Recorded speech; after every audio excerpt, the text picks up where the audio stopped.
Dear future me, as of today, November 23rd, the countdown is real. It's 6 months until my lease ends, meaning I have to decide if I want to stay in Houston or go to Chicago and fully experience summertime chai. I went to Chicago for a solo birthday trip, and the city was everything I thought it would be. As I was headed to the airport, I kept wishing I could have stayed longer. Then I thought to myself, why can't I just move here when my lease ends? As long as I keep a remote job, I have the leisure of moving anywhere. And I love the idea of summertime chai for my last summer as a hot girl. Then it's 9 months until I turn 30. 30 isn't old, but it's the start of a new decade, and I want the 30s to be greater than the 20s. From the age of 22 till I moved to Houston in late 2022, I hated my 20s for a few different reasons. No one warns you about the amount of mourning, losses, and growth you'll experience during your first 12 years as an adult. Growing pains perfectly describes the 20s. I used to feel like if I could redo this decade, I would, because I felt like I fucked up my life to the point of no return, from excessive credit card debt to quitting grad school numerous times to all the times anxiety got the best of me and I'm breaking down by myself, wondering what the fuck was I doing with my life. Meanwhile, aside from my mama, most people thought I had my life together, when in reality, I often wish life would have ended sooner rather than later.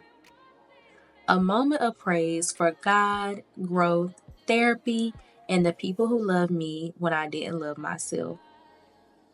I know I made the 20s sound depressing, but there were good times too. I graduated from undergrad a year early.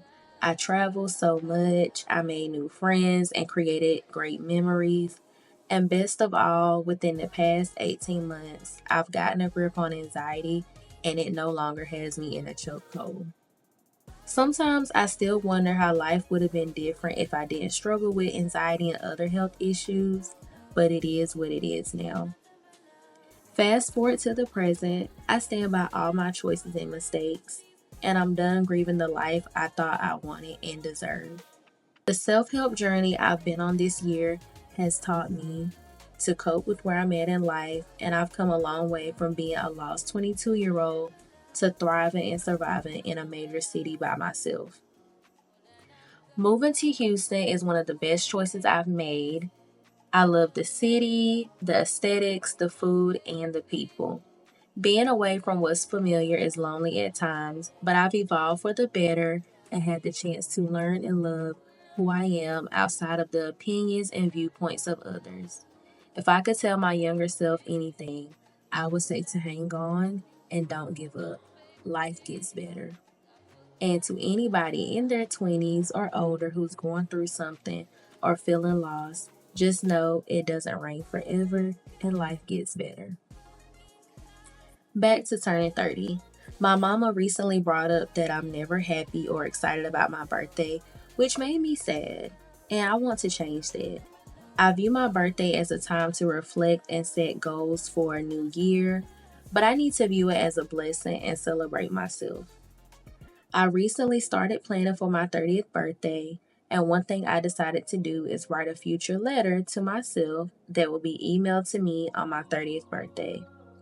If you're interested, you could visit futureme.org and write a letter to your future self too. There's a lot I want to accomplish within the next 9 months, such as advancing within my career and having a form of passive income. But more than anything, I'm praying I'm healthy, happy, and celebrating in Bali. Bali has been on my travel bucket list for years, and it's the perfect place to exhale and welcome in a new chapter of life. Although I don't know what the future holds, God knows, and what's meant for me won't pass by me.